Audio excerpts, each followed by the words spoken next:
વિનુભાના કામમાં કોઈ ધ્યાન ના. તો આજે આવવાના છે અજયભાઈ ચંદેસર એમની લગ્નની કંકોત્રી આપવા માટે. તમને બધાને બતાવીશ. તો અજયભાઈની ગાડી આવી ગઈ છે અને તમે બધા જોઈ શકો છો. અને આપણને જોઈને ડિમ્પલ પણ એમને મારી. અને પછી આપણે આવી ગયા મંદિર ઉપર કંકોત્રી લખવા માટે, જ્યાં માતાજીને કંકોત્રી લખવાની હતી મેળીમાંની. તો અજયભાઈ કંકોત્રી કાઢીને લખવા માંડ્યા અને જોડે જોડે હું પણ બેસી જાઉં માતાજીને કંકોત્રી લખવા માટે. પછી ભુવાજી ઘરે હતા નહીં તો અજયભાઈને ફોન કરી આવ્યો. તો અજયભાઈ કીધું ઘરે આવો, હું ઘરે આવી જઈશું.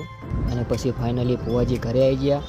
પછી અજયભાઈ અને ભુવાજીએ માતાજીના મંદિરમાં કંકોત્રી મૂકી દીધી. અને આવા નવા કલાકારના વ્લોગ આપણે બનાવતા રહીશું. તો આપણા પેજને ફોલો કરતા જજો. જય માતાજી, જય મેળીમાં.